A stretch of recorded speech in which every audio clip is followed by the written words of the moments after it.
Good afternoon, or evening, or morning, whichever it is where you are watching, when you are watching, and welcome to Cooking Access Public, Public Access Cooking.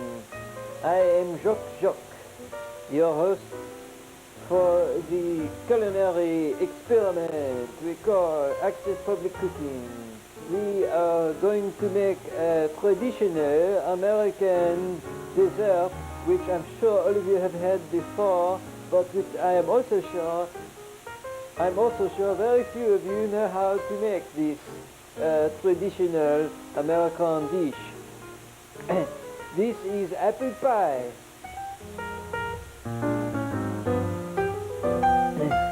This recipe for apple pie came from my aunt John Ruthie.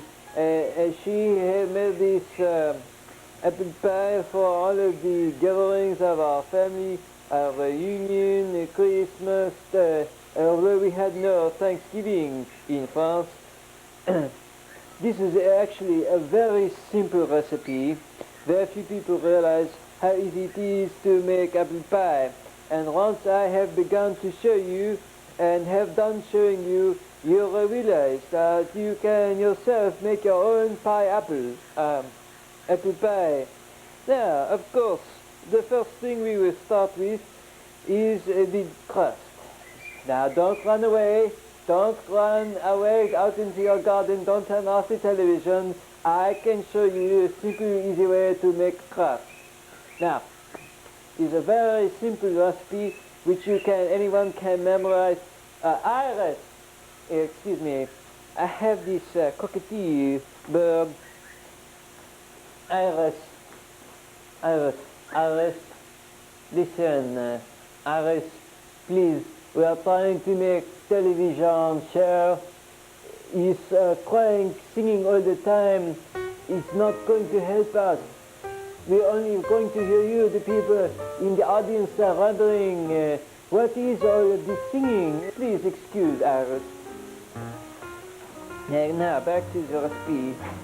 Now, the first thing that you want, the way I start, is with the crust. It's very easy.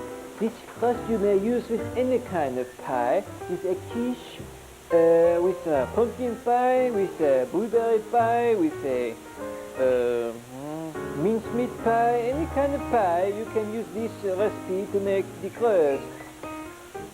Iris, please. Iris. Sometimes if I make the sound, Iris, she is quiet then. It's simple. I always use glass. You can use this Teflon sheet if you wish, but I always use glass, tin, this kind of garbage. You want to make a pie crust, you've got to use glass. This is the only... Iris, please.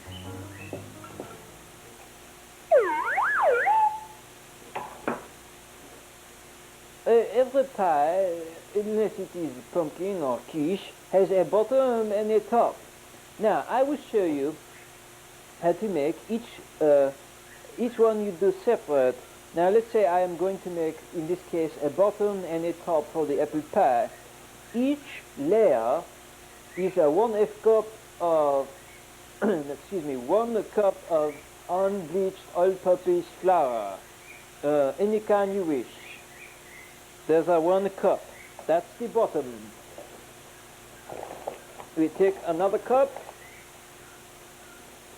That's the top. Now, for the bottom, for each layer, we have this. I use a Crisco butter flavor vanilla vegetable shortening. Some people prefer to use animal fat lard. This is very unhealthy, and I recommend that you do not do this.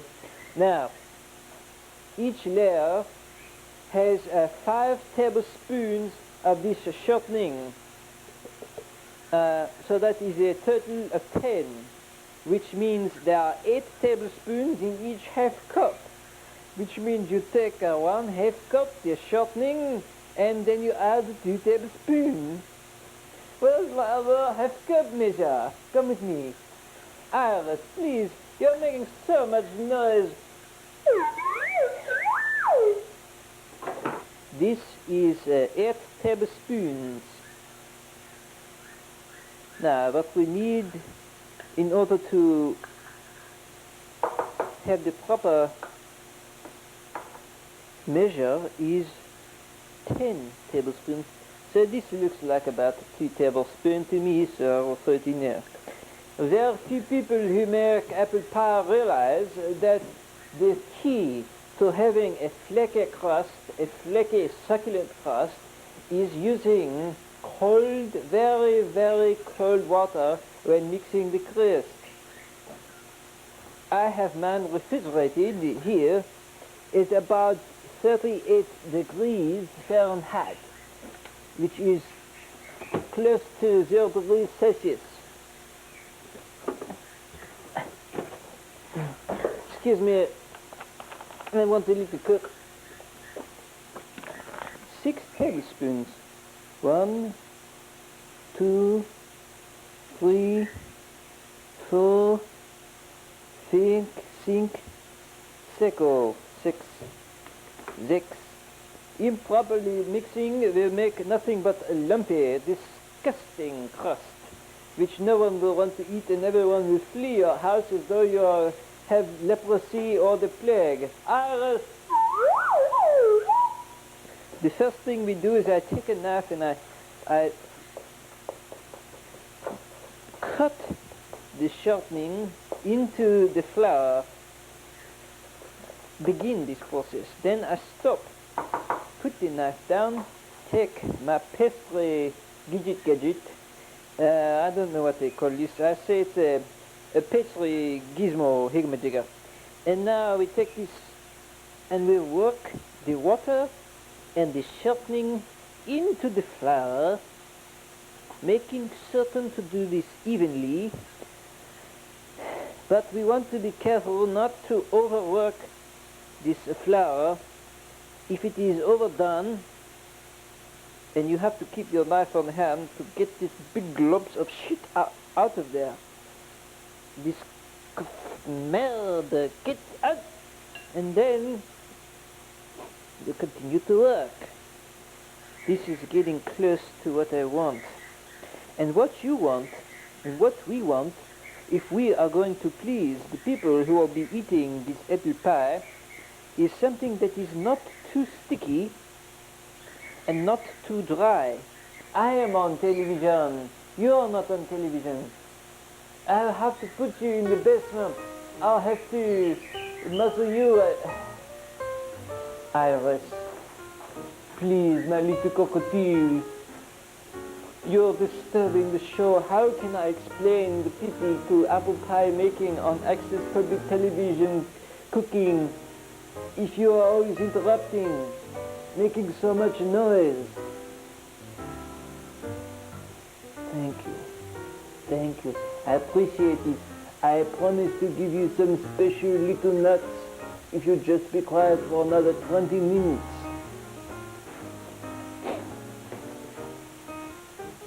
Thank you very much, Iris. You're welcome. This is a treasure which I'm certain all of you do not have, but which I have. Oh shit! This is a marble rolling board and rolling pin, which was given to me by my mother-in-law and father-in-law, because they very much appreciate the pies I make for them. Many people will run away in fear, but I can assure you that making and rolling a pie crust is about as easy as making a piece of toast. Now, as you remember, there's a top and a bottom to the pie, and I have made them both together. So I will take half of the dough, and I will work it in to make this bottom of the pie. Now you see I'm making a nice little cow pie, a nice little donut croissant, size breakfast roll, just to start. Down it goes. You see, what you want to do is work from the middle out in all directions, and this is how you keep the circle a circle and not turn it into a dodgeable or the Hindenburg or something like this. It will not fit in the pie pan if it is a dodgeable. You have to remember with cooking is that it is not perfect. It's an imperfect science. So if we are to get this circle for the pie crust is not quite round, it does not matter because we can always correct. Iris, please.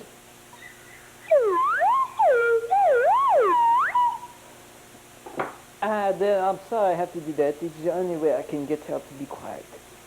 You're always seeking perfection, and you know that you will never achieve this perfection, but it's not have to be achieved, the perfection, and still you make beautiful things for everyone to eat together. Now, as you see, I'm working from the middle out, and if you want to know when to stop, when it is the perfect size, you take your pan and place it on the oil, and when you see that it has wide enough to cover the entire oil, then you know you have done enough. I think this one area needs a little extra, so I will push that out. And now, this part will make some people very nervous, but this is quite easy. You take this, fold it over as you're making an omelette. Then you take the other side and fold it again as though you're folding the French flag or the American flag, and then you just simply lift it up. It's a nice piece of pastry. Fold it back again as though time is now going backwards, and then you fold it that way. And here you have a perfect piece of pastry to cover the pie pan that you will make the pie.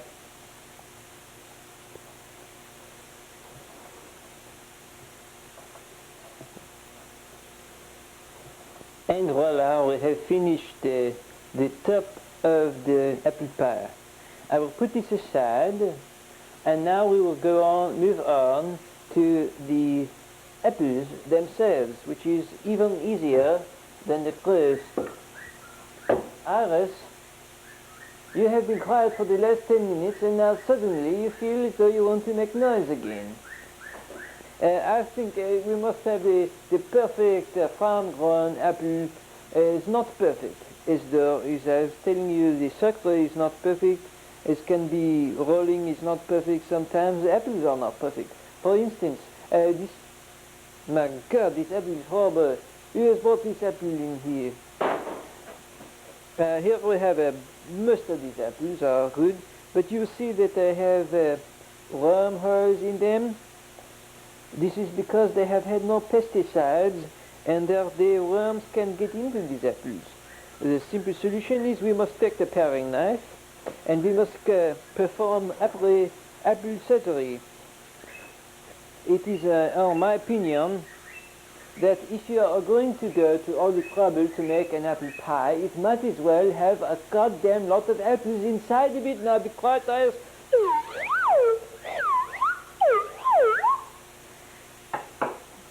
Now, everyone knows, I assume, or I suppose there are some people who are right now watching Access Public Cooking who have never peeled an apple or cleaned an apple before, so I will have to start from the beginning as usual and pretend you are all little kindergarten children and start and tell you exactly how it is you should cut an apple without cutting off your fingers. See, my wife, Simone, is doing the filming of this, excuse me, keep rolling. This is my wife, Simone.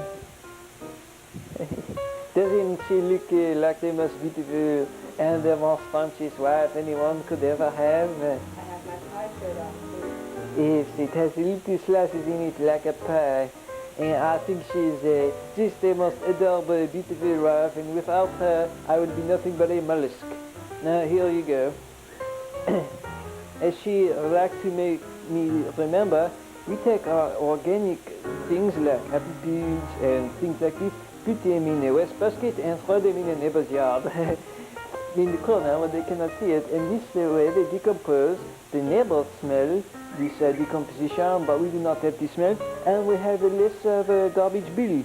And this is access public cable television, and we do all of the work ourselves. We do not have people come in to prepare this apple pie for us, and then they go away, and all we have to do is quickly talk all about all the history of the apple pie and the history of the United States and the history of crust and pasta, and then in 2 seconds we go and we're done with the recipe. You do not understand what the portions are, how to make it, and we say at the end, oh, if you really want to know how to make apple pie, you have to buy my fucking book. Excuse me, I didn't mean to say that. My book. Now, I guess it's public television, is a cable television. I can say that if I want. Now, Iris, please, for God's Iris, every time I try to make television, all the people hear is you.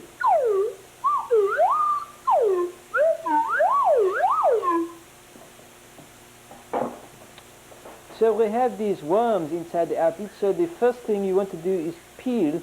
Now, it is an old wives' tale which says that you should never cut towards yourself. When peeling an apple, you must cut towards yourself. There's no other way to do it. But if you place your thumb here, and you must apply very little pressure. You do not want to push hard, because that is how you slip and cut off your thumb. And let me tell you, ladies and gentlemen, the only thing that separates the human being from the rest of the animal kingdom is the opposable thumb, which is what you use to pick up everything. Try to pick up this ball without your thumb. I cannot do it. I can't pick it up. So be careful. I would just show you how to do one apple, and then I think we have a prepared bowl of apples over there somewhere by Iris, which we will use to complete the cooking, because I don't think there would be very many things more boring for you than to sit at home, watch your television as I cut and peel each and every apple and talk to you about who knows what the hell. I am not that much. Some people have said I am an interesting person, but I can be the first one to tell you I am not interesting enough to engage you long enough to keep you from clicking over to another channel while I am cutting a whole big shitload basket of apples. It just can't happen. Iris, please be quiet!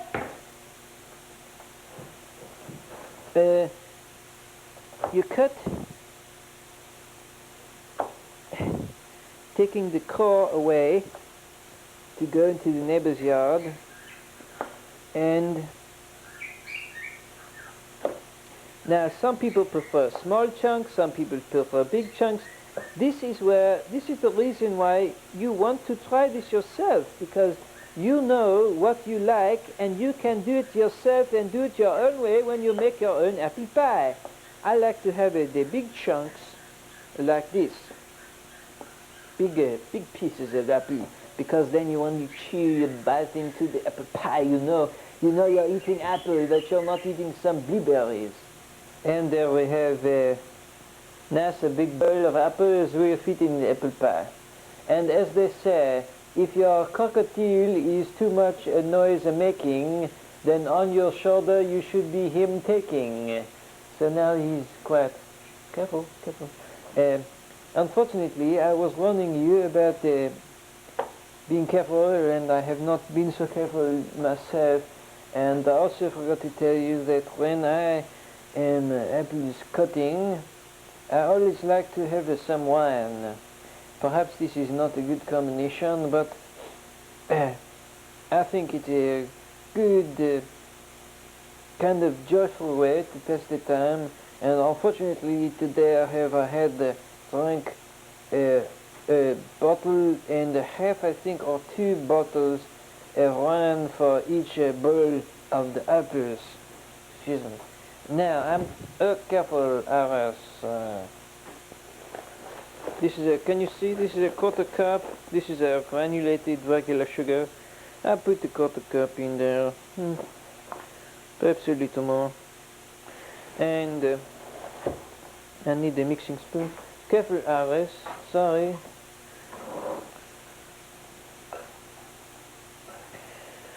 And once they have been cutted, simply take the apple and dump it into the pie shell. Some people like a sweet pie, some people like a more fruity pie with a tartness and less sweet. I try to strike a balance between the sweetness and the tartness. I cannot stand a pie which is too sweet. I cannot stand a pie which is too tart. I will sprinkle the cinnamon on the apple, and that will make a nice a Pinot Blanc to the apple taste. Now I take the top and put it on and fold this over, and can you see? Yes, I think you can. And I will pinch this together and a little, and now I will take and trim away the excess, because if you have too much crust, then people will leave this crust on their plate after they have eaten a piece of your pie, and there is nothing more crushing to the male ego than to see that someone has left a big piece of your crust on their plate. So you must make the crust thin but substantial, and you can squeeze together and fold under. Squeeze together, fold under, because you don't want this apple sugar mixture to come pouring out and dirty your oven, and you cannot clean it. It will never come out of your oven. You will need a team of archaeologists and geologists manned with wire brushes and scrubbing agents like the kind they used to clean some of the great treasures of Egypt, and then they still will probably leave a small stain of this apple shit behind in your oven if they try to clean it. And in short, I'm trying to tell you, you don't want this stuff dripping out into your stove. Push around. I will come around to show you. Just a nice little touch. It also serves to get the crust. It makes it pretty, but it also is a function to get the crust back away from the edge of the pan, to further reduce the possibility of that sticky apple shit dripping into your oven and staying there until your grandchildren own your house. And then I cut some slices to release the air and the pressure, and we bake about 400 degrees for 15 minutes, then 350 degrees for the rest of the time, which is about 30 minutes, maybe an hour. You keep checking. When it's golden brown, it is done. It is apple pie. Also, I take on the top and sprinkle a little sugar, and maybe, if I'm in the mood. So there you have apple pie, a Jacques public access cooking for this day. Bon appétit!